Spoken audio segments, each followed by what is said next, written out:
Hello बच्चों, देखो complex number में मॉड जेड के मिनिमम और मैक्सिमम वैल्यू वाले क्वेश्चन भी बहुत पूछे गए हैं और इसे आप लोग समझ लीजिए। एग्जाम में अगर आएगा तो जैसे मैं बता रहा हूँ वैसे आप लोग करिएगा, ठीक है। फिलहाल देखो, जैसे एक कॉम्प्लेक्स नंबर है, एक वेरिएबल कॉम्प्लेक्स नंबर जेड है जो इसको सेटिस्फाई करता है, ठीक है। तो आपको मिनिमम और मैक्सिमम वैल्यू बतानी है मॉड जेड की। क्वेश्चन ऐसे भी पूछा गया है कि 2z - 3 + 4i, ठीक है, 4i इस टाइप में इज इक्वल टू मान लीजिए 5। तो मॉड जेड की मिनिमम वैल्यू कितनी होगी, मैक्सिमम वैल्यू कितनी होगी, इस तरीके से क्वेश्चन भी पूछे गए हैं, ठीक है। तो जब जेड में कुछ मल्टीप्लाई कर दिया था तो आप पूरे उससे डिवाइड कर देंगे। जैसे मान लीजिए क्वेश्चन दिया हुआ है तो इसको आप इस तरह से लिख लेंगे, ठीक है। पहले आप लोग इसे इस तरह से लिख लेंगे, मतलब z - 3/2 - 2i का whole mod is equal to 5/2 पहले कन्वर्ट कर लेंगे इस तरीके से। मतलब z में से कुछ घटता हुआ दिखाई दे तब आपको आगे बढ़ना है, ठीक है। तो क्या मतलब होता है और बातें मैं इसमें बता देता हूँ। देखो z - 3 + 4i का whole mod is equal to 1 दिया हुआ है, तो इसका क्या मतलब निकला, z क्या चीज़ है। देखो z जो है देखो मॉड का मतलब होता है डिस्टेंस। z का 3,4 से जो डिस्टेंस है वो 1 के बराबर है। देखो वास्तव में यहाँ पर ये जो z है ना वो एक सर्कल के ऊपर आ रहा है और ये सेंटर 3,4 है और z इसी के ऊपर है। z का 3,4 से जो डिस्टेंस है वो हमेशा 1 के बराबर है। तो z कहीं पर भी होगा तो z का यहाँ से डिस्टेंस 1 के बराबर। z यहाँ पे है तो यहाँ से डिस्टेंस 1 के बराबर। z यहाँ पर है तो यहाँ से जो डिस्टेंस है 1 के बराबर। z यहाँ है तो 3,4 से डिस्टेंस 1 के बराबर है। और अगर तुम इस यहाँ पर z बराबर x + iy कर लो तो ये कितना मिलेगा, x + iy - 3 - 4i या plus 4i whole mod is equal to 1। x - 3 + i × y - 4 is equal to 1 और यहाँ से आ जाएगा x - 3 का होल स्क्वायर प्लस 5। देखो ये सर्कल ही डेवलप हो रहा है, देखो ध्यान से ये सर्कल डेवलप हो रहा है ना। तो यहाँ से आ जाएगा x - 3 का स्क्वायर प्लस y - 4 का स्क्वायर इक्वल टू 1। तो ऐसे नहीं करना है, पर मैं बता दे रहा हूँ कि एक सर्कल है, ठीक है। तो ये एक सर्कल है जिसका सेंटर 3,4 है और रेडियस 1 के बराबर है। तो आप इस तरीके से इसको जानेंगे कि z की इन्फानाइट वैल्यूज हो सकती है, z इन्फानाइट जगहों पर रह सकता है और z क्या है, वास्तव में एक पॉइंट है कॉम्प्लेक्स प्लेन में। तो z यहाँ इस सर्कल पे ही है और उसका 3,4 से डिस्टेंस हमेशा 1 के बराबर बना हुआ है। अगर ये डिस्टेंस हमेशा 1 के बराबर हो, मतलब डिस्टेंस जो है हमेशा कांस्टेंट है, तो पक्की बात है z एक सर्कल के ऊपर आएगा। अच्छा z देखो यहाँ आएगा तो मॉड z की वैल्यू यहाँ से यहाँ तक की होगी। और मॉड z क्या होता है भाई, अगर z यहाँ पर है तो मॉड z की वैल्यू ये डिस्टेंस, ठीक है। मॉड z क्या होता है, distance from the origin of the point z। तो मॉड z का मतलब होता है z का ओरिजिन से डिस्टेंस, ठीक है। तो अगर मान लीजिए सर्कल के ऊपर ही इस पॉइंट को रहना है, जैसा कि यहाँ पे लिखा हुआ है, z जो है यहाँ मानना नहीं है, श्योर है। तो z इस सर्कल के ऊपर है और 3,4 से हमेशा 1 यूनिट डिस्टेंस पर है। तो z जब यहाँ पे आ जाएगा तो मॉड z की वैल्यू ये होगी। z जब यहाँ पे आ जाएगा तो मॉड z की वैल्यू बढ़ जाएगी। z यहाँ है तो मॉड z की वैल्यू ये होगी, यहाँ हो जाएगा तो मॉड z की वैल्यू ये। तो z इसमें कहाँ पर आ जाए, ऐसी जगह कि ओरिजिन के सबसे ज़्यादा नज़दीक हो जाए तो मॉड z की मिनिमम वैल्यू हो जाए। तो z जो है इस पर यहाँ पे अगर हो जाए तो मॉड z की जो वैल्यू होगी सबसे कम इसी सिचुएशन में होगी, ठीक है भाई। z तो कहीं पे भी हो सकता है इस सर्कल के ऊपर, z को इस सर्कल के ऊपर ही रहना है, ठीक है। z क्या है, एक वेरिएबल पॉइंट है। किस प्लेन में है, कॉम्प्लेक्स प्लेन में है।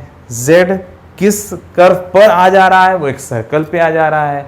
तो z इस सर्कल पर आने वाला एक वेरिएबल पॉइंट है और मॉड z की मिनिमम वैल्यू बतानी है या मैक्सिमम वैल्यू बतानी है, तो मतलब कि सर्कल के ऊपर तो रहे और ओरिजिन से मिनिमम डिस्टेंस कितना होगा। तो ये डिस्टेंस निकाल लोगे यहाँ से यहाँ तक, बोलो सोचो। इसको थोड़ा सा आगे बढ़ा दो, ठीक है। यहाँ से यहाँ तक का पूरा डिस्टेंस कितना है, ये है 5। डिस्टेंस फार्मूले से निकाल लो, 3,4 का 0,0 से डिस्टेंस कितना होगा 5, ठीक है। हाँ, और यहाँ से ये डिस्टेंस कितना है, ये 1 है। कैसे, अरे रेडियस 1 दिया हुआ है तो भाई तुम्हें ये वाली वैल्यू निकालनी है, यहाँ से यहाँ तक वाली वैल्यू निकालनी है। तो ये कितना होगा, तो मॉड z की जो मिनिमम वैल्यू आएगी वो 5 - 1 = 4। कैसे, आपने यहाँ से यहाँ तक पूरा डिस्टेंस निकाल करके सीधा सीधा आपने रेडियस माइनस कर दिया। जब इतने में से आप रेडियस माइनस कर दोगे तो ये डिस्टेंस मिल जाएगा जो कि मॉड जेड की मिनिमम वैल्यू है। ठीक है, तो आप जब जो है इस ओरिजिन को जब इससे मिलाओगे तो आगे बढ़ते हुए जो है ये सेंटर से पास करेगा और ये और आगे जाके यहाँ से पास करेगा। अच्छा, अगर तुमसे कहा जाए कि मॉड जेड की मैक्सिमम वैल्यू बताओ तो क्या बताओगे? बोलो, मॉड जेड की मैक्सिमम वैल्यू कब आएगी? जब जेड घूमते घूमते घूमते यहाँ आ जाए। ठीक है, अरे भाई तुम जैसे मान लो एक राउंड छत पर हो, ठीक है, तुम एक छत पर खड़े हुए हो और यहाँ पर कुछ है, इससे तुम सबसे ज़्यादा नज़दीक कब आओगे? जब तुम यहाँ चले आओगे। ठीक है भाई, तुम्हारा दोस्त मान लो यहाँ पर है, इस जगह पर, तुम्हें इसके सबसे ज़्यादा नज़दीक आना और ये छत है मान लो, तो तुम यहाँ पर आ जाओगे तो तुम इसके सबसे नज़दीक हो। ठीक है, तो ये डिस्टेंस कितना होगा ये निकालना है। और तुम इससे सबसे अधिक दूर जाना चाहते हो और छत पे भी रहना चाहते हो तो जाहिर सी बात है तुम यहाँ पहुँच जाओगे तो इससे सबसे अधिक दूर तक पहुँच जाओगे।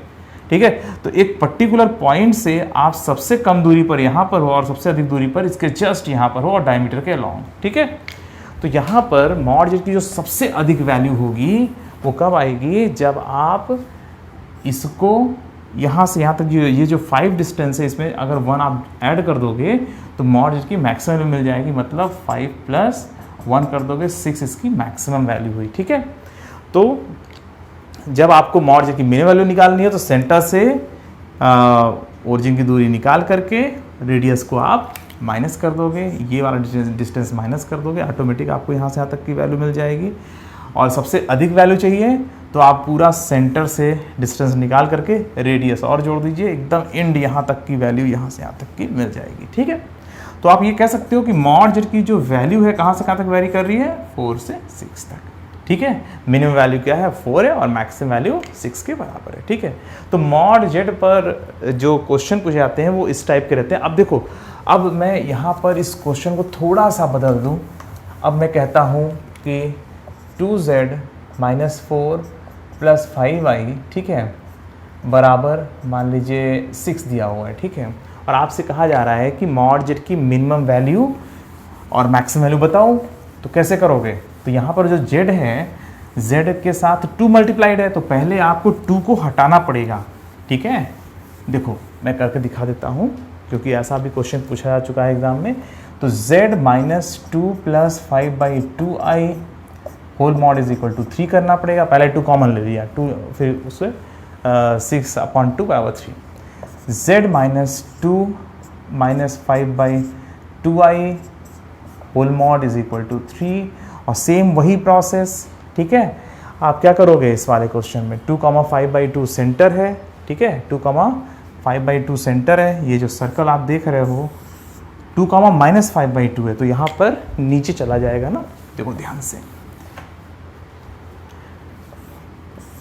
सर्कल का जो सेंटर है यहाँ पर है 2, -5/2। ठीक है, और मॉड जेड की मिनिमम वैल्यू बतानी है। ठीक है, और इसका जो रेडियस है वो 3 के बराबर है। समझ में आ रही बात? चलिए, तो यहाँ पर जो है आपको यहाँ से लेके यहाँ तक की डिस्टेंस निकालनी है। ये वाली डिस्टेंस आपको निकालनी है। तो क्या करेंगे आप लोग? यहाँ से यहाँ तक की डिस्टेंस निकाल करके आप उसमें से रेडियस माइनस कर दोगे। तो ये मिनिमम वैल्यू कितनी आएगी? मॉड जेड की मिनिमम वैल्यू कितनी आएगी? √2² + -5/2 का होल स्क्वायर और उसमें से आप 3 को माइनस कर दोगे। ठीक है, तो ये कितना आ जाएगा? 4 और यहाँ पर कितना हो जाएगा? 2.5 का होल स्क्वायर हो जाएगा 6.25। हाँ ठीक है, तो इसको आप सॉल्व कर लोगे। ठीक है, तो मॉड जेड की मिनिमम वैल्यू आ गई। अच्छा, इसी तरीके से मॉड जेड की मैक्सिमम वैल्यू आपको निकालनी है, तो कैसे करोगे? वही सेम चीज़ 2 + -5/2 का होल स्क्वायर और +3 कर दोगे। ठीक है, यहाँ से यहाँ तक का डिस्टेंस निकाल करके आप यहाँ पे +3 कर दोगे। तो जब जेड यहाँ पर आएगा, कुल मिला के ओरिजिन से मैक्सिमम दूरी ये होगी और जब जेड यहाँ आ जाएगा तो मिनिमम दूरी ये होगी। तो आप ध्यान रखिएगा कि मॉड जेड का मतलब होता है ओरिजिन से डिस्टेंस, और जेड जो है अगर किसी पर्टिकुलर पॉइंट से हमेशा सेम डिस्टेंस पर रहता है तो वो जो जेड है वो ऑन द सर्कल है। तो सर्कल पर आने वाला पॉइंट है जेड, और कहा जा रहा है कि ओरिजिन से सबसे कम दूरी पर कब है, या मतलब वो जो है सबसे कम दूरी क्या है, और ओरिजिन सबसे अधिक दूरी क्या है जेड की, ये पूछा जाता है। ठीक है, तो इस तरह के क्वेश्चन भी बहुत कॉमन है, इसको आप लोग जरा ध्यान रखिए। ठीक है, तो अगर आएगा तो इस तरीके से आप लोग कर लीजिएगा। ठीक है, चलो बच्चों आज के लिए इतना ही, बाय बाय।